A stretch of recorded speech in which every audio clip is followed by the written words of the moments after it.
गिबियावनो गासैनिसिमबो आंनि गोसो गोरबोनिफ्राय खुलुमनाय बावहरबाय। लोगोसे आं दिनै बे बाथ्राखौ बुंनो सानो दिनै बिथांनि बा सोरांस्रि बसुमतारिया गोमानानै दङ।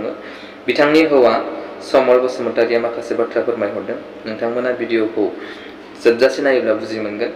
उदालगुरि डिस्ट्रिक्टनि गामि बायथालि गामिनि बिथां समल बसुमतारिया गावनि हिन्जावनि सोमोन्दै माखासे बाथ्रा फोरमायहरदों। नोंथांमोना भिडिअखौ जोबजासे नायोबा बुजि मोनगोन। आरो सोरांस्रि बसुमतारिखौ दैथायहरनाय जाबायदि मानसिया गारि हमनानै दैथायहरनाय बिथांनि मुङा जिसया दैमारि, बासकबारि गामिनि बिथाङा। नाथाय आं बेखौनो खावलायो जाहाथे जों सोरनिबा संसार जाखानाय, सोरनिबा हाबा जाखानाय जों बेफोरबायदियाव जों गोसो होनो मालाबाबो नाङा। आं बेनिखायनो खावलायो जोंनि बर' समाजनि आंनि बिदा फंबायमोन, जों गासिबो बिथांमोनखौ नुयोब्ला थाबैनो फोरमायहरगोन। कलनि गेजेरजों फननि गेजेरजों फोरमायहरगोन। आरो नोंथांमोना बहाबाफोर नुयोब्ला बिथांखौ हमनानै दोनगोन। हमना दोननानै न' फारसे फोरमायहरगोन। आं बेखिनिखौनो खावलायो जाहाथे नोंथांमोना बिथांखौ नोजोर होगोन आरो बिथांनि जाबायदि लानानै खारनाय बिथांनि फारसेबो बिथांमोननि गामिनि रायजो राजाया एसेबाबो बिसार खालामगोन। दिनै बिथाङा न'आव दंब्लाबो बिथांनि फारसे बिसार खालामगोन। जिसया दैमारिनि फारसे बिसार खालामगोन। बिथाङाबो उदालगुरिनिनो बस्कबारि गामिनि। बिथांमोननि गामिनि रायजो राजाखौ आं खावलायो जाहाथे बिथांखौ नोंथांमोना थाबैनो एक्सन लागोन बा बिथांखौ मोनसे गामिनि रायजो राजाया सोंनाय फिननाय खालामगोन। आं बेखिनिखौनो बिथांमोननि गामिनिसिमबो आं खावलायहरनाय थाबाय भिडिअनि गेजेरजों।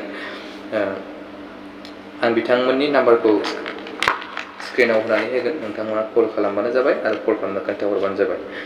बिथांमोननि पिन नाम्बार 784507 बिथांमोननि पिन नाम्बारा। नाथाय लानानै खारनाय जिसया दैमारि आरो बै हिन्जाव खारनाय सोरांस्रि बसुमतारि बिथाङा सासे गथ'नि बिमा आरो गथ'खौबो लानानै थांदों। बिथांनि हौवाया खाराव माराव नागिरहरदों आरो भिडिअ कलनि गेजेरजों मा फोरमायहरखो नोंथांमोना खोनासंलांदो। नोंसिनि जाथाया माबायदि जाया?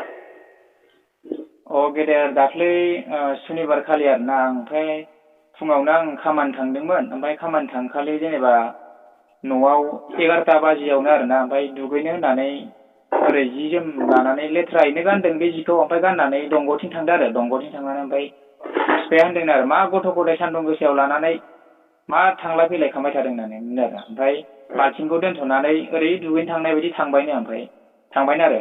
ओमफ्राय गामियाथ' जोंना बेलेग दैमा मोनसे बारनानैसो मोनो नालाय, बै हाइरड गामिखौ। हाइरड बिसिना खियाजुलि होनो आरो। ओमफ्राय बिसिनियाव माने बै जिसय होननायानो जेनेबा गारि रिजार्भ हरदों जाहैदों आरो। बेनो गारि रिजार्भ हमना हरदों। ओमफ्राय जायबा हौवाया लांदों बे सन्देह हौवाया गारि रिजार्भ हमना हरदों। बेखौ आं सन्देह खालामदों आरो। बेजों माने आगोल मिटिंबो जाखांबाय। बेजोंनो बे जा हिनजावनो फैसाबो होखोमायनो बजार मानि 1000से बिदिनो 1500 होयो नामा, 500 होयो, 300 होयो बिदि होयो आरो। आंथ' बै समाव तामिलनाडुआव दंमोन आरो ना।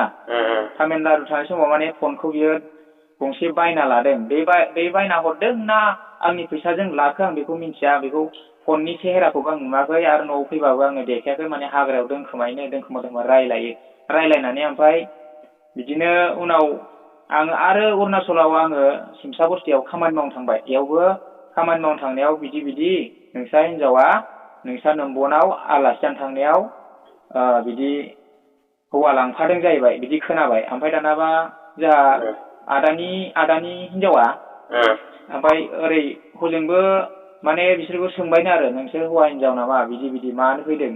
बेथ' आमोखानि हिन्जावसो, आंखौ सिनायखायो नालाय हजोंबो सामुवेल होननानै।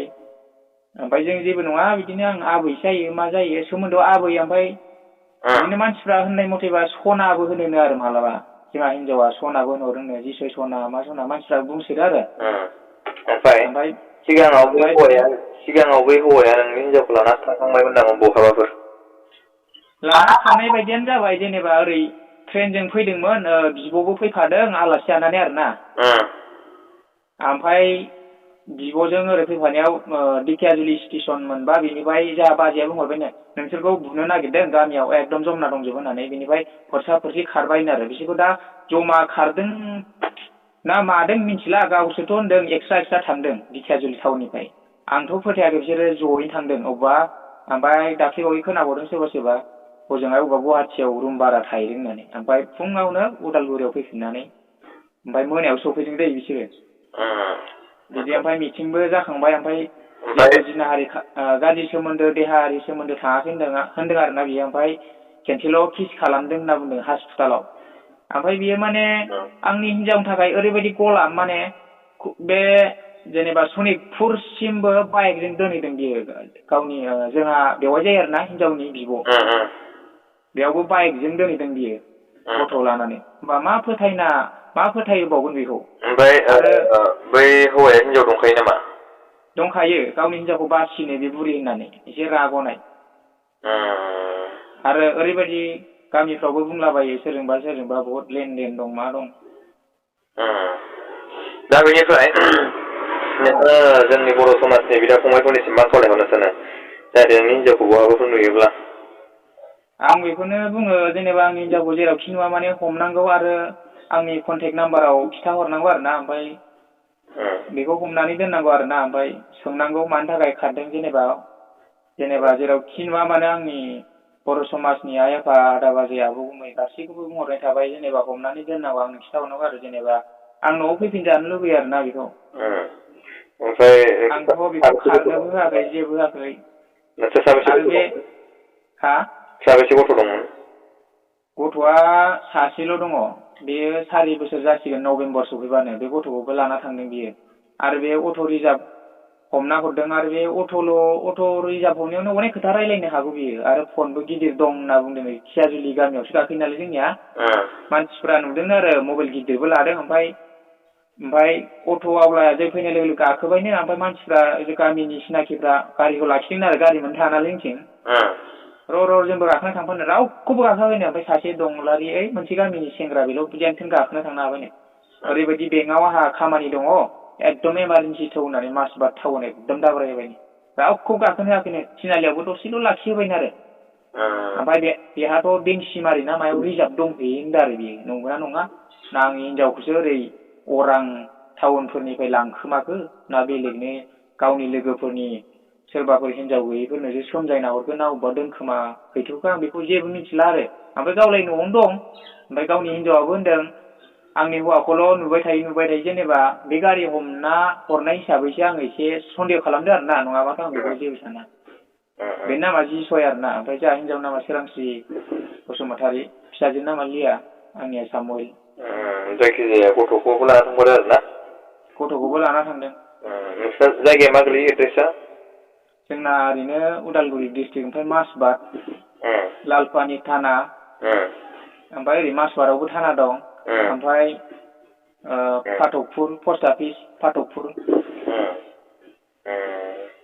थिगानो जोंबो बेखौनो बुङो जाहाथे जोंनि बर' समाजनि बिदा फंबाया थाबैनो हमनो हागोन आरो हमनानै दोनगोन हानायमानि जों माबा खालामगोन जाहाथे सोरबाफोर नुयोब्ला नोंथांनिसिम थाबैनो खौरां हरगोन औ बेनिफ्राय नोंनि हिनजावखौ बुयोमोन रायोमोन नामा आं बुनायाथ' ओरैनोलाय जानला मोनला बुवा आरोना खनसेबो ओरैनो मोजांथ' बुफेरखायाखैनो आं बै खारनायावबो ओरैनो थार थामफ्रा न'आव लाबोनायावल' एसे बुदों आङो ओमफ्राय जेनेबा आं बुङो आरोना न'बो लिरा न'बो साफा खालामा ओमफ्राय गथ'खौबो थुखैना लाबोबा ड्रेसबो गानहोआ देलाया ओमफ्राय बिदिनो ओंखाम खालायफोरबो थिखोआ थोरसि लथाबो थिखोआ जाखांबाथाय आथिं फेरला अबेबा सियार लाना जिरायहैलाबायना थायो ओमफ्राय आं बुङो आरोना ओंखाम खालायबो इसिबा नोङो थोरसिबो आवथाया नोङो आं जानायखौ आंनो आवथायनांगौ आं जाखांबा सिबनांगौ माबायदि जाखो होनना बुङो आरो मालाबा बिदिनो एसे एनै खोथा बाथ्रा गेंग्रें गुंग्रुं जायो आरोना एसे एनै